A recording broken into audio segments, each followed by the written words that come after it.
বিসমিল্লাহির রহমানির রহিম। আসসালামু আলাইকুম সারা বাংলাদেশের মুসল্লিগণ।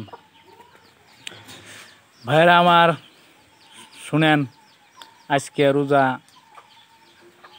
6টা শুক্রবার। আমি মিথ্যা কথা বলবো না ভাই। আমি জীবনে কোনো দিন সুদ ঘুষ কীভাবে আমি বলতেই পারবো না, আমি এবং খাইনি। আর ভাইরা সুদ ঘুষের তনে বিনত থাকবেন। সুদ ঘুষ আপনারা খাবেন না। পোলাপানের টাকা পয়সা জমাই থিয়া যাবেন না। আপনার ঘরে কবরে পোলাপান যাবে না। আপনার মনে করেন যে টাকা আপনার কবরে যাবে না, বুঝছেন ভাইরা আমার। আপনাদের সাবধান করে দিলাম, আপনারা কেউ সুদ ঘুষ খায়েন না। কষ্টই চলেন, কিন্তু সুদ ঘুষ খায় সুখে চলার চেষ্টা করেন না, বুঝছেন ভাইরা আমার। কিন্তু এই টাকা আপনার কবরের সাথী হবে না।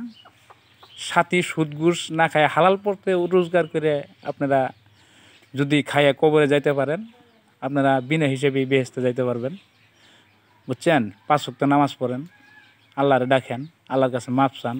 এই রমজানের দিনে মনে করেন আপনার করেন, ওই তওবা করেন, তওবা করে আল্লাহর কাছে মাপ চান, কান্দাকাটি করেন, আল্লাহ মাপ দিতে বাধ্য হবে। কিন্তু সুদ ঘুষের তনে আপনারা বিনত থাকেন এবং সুদ ঘুষ কেউ খায়েন না এবং যায়েন না, বুঝছেন।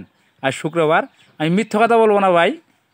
আর মনে করেন আমি জীবনে কোনো দিন সুদ ঘুষ খাইনি।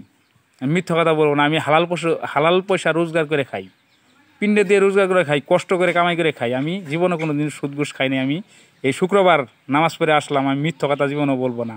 আপনারা শেয়ার করে, আপনারা কই মানে কমেন্ট করে আপনারা সারা বাংলাদেশের মানুষের জানাই দেন। আপনারা এই ভিডিওটা সরে যাই, আপনারা একটু বোঝার মাধ্যমে দুটো কথা বললাম। আপনারা ভুল ত্রুটি হলে আপনারা মাফ করে দিন।